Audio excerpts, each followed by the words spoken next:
French fries এটা এমন একটা খাবার যেটা কিনা আমরা এতটাই পছন্দ করি যে এটা আমরা অনেক বেশি দাম দিয়ে রেস্টুরেন্ট থেকে কিনে খেয়ে থাকি। আর এটা ফ্রোজেনটাও কিন্তু অনেক দাম রাখে বাইরে। আমরা যদি এটা যদি ঘরে যদি একটু কষ্ট করে কিছু দিনের জন্য বানিয়ে রাখতে পারি, তাহলে কিন্তু আমাদের কাজের চাপটাও অনেক কমে যায়। আর আমরা কিন্তু এটা ইনস্ট্যান্ট যেকোনো সময় এটা কিন্তু জাস্ট তেলে ভেজে খেয়ে ফেলতে পারি। এটা কিন্তু যেকোনো সময় খাওয়া যায়। আর এটা বাসায় তৈরি করাটা এতটাই ক্রাঞ্চি, এতটাই মজা হয় যে আপনি দোকান থেকে কেনাটাও এতটা মজা হবে না, রেস্টুরেন্টকেও হার মানাবে আপনার এই ফ্রেঞ্চ ফ্রাইস। আমি যেভাবে তৈরি করে দেখাবো আজকে এইভাবে একটু তৈরি করে দেখেন আপনারা এটা ভালো রেজাল্ট পান কিনা।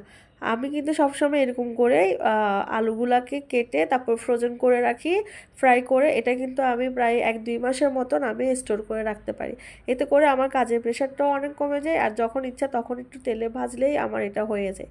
আসসালামু আলাইকুম, ওয়েলকাম টু মাই পেজ।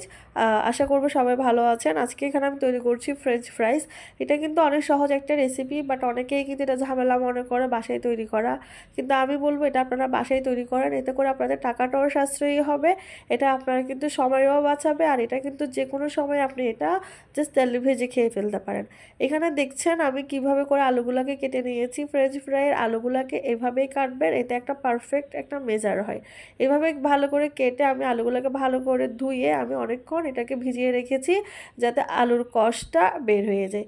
এরপর একটা বড় একটা পাতিলে আমি পরিমাণ মতো পানি দিয়ে দিব, অনেক বেশি পানি। এরপর এখানে আমি দিয়ে দিব পরিমাণ মতো লবণ। দিয়ে আমি আলুগুলাকে দিয়ে দিব। আলুগুলাকে আমি বেশি না, জাস্ট 2.5 মিনিট অথবা 3 মিনিটের মতন একটু বয়েল করে নিব। এটা কখনোই কিন্তু ওভার বয়েল করবেন না।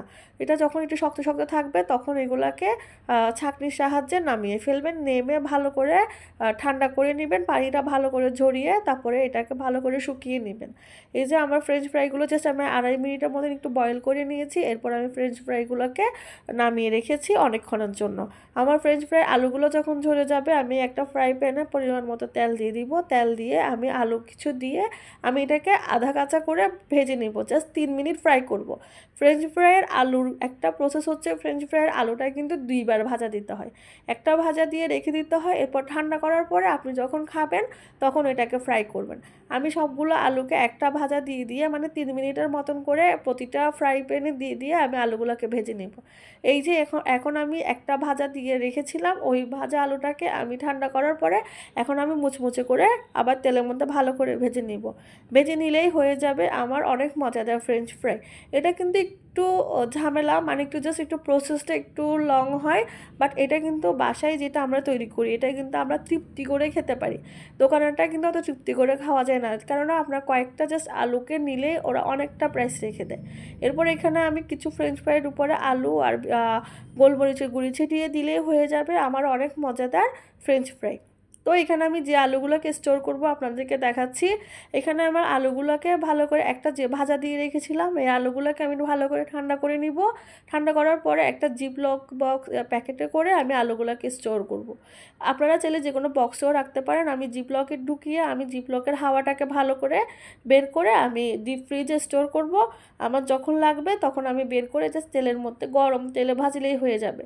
আর সব সময় কিন্তু আলু ফ্রাই কিন্তু সব সময় ফুটন্ত তেলে ভাজবেন, আর ডুবো তেলে ভাজবেন, এতে করে আপনার ফ্রেঞ্চ ফ্রাইগুলো অনেক বেশি ভালো হয়।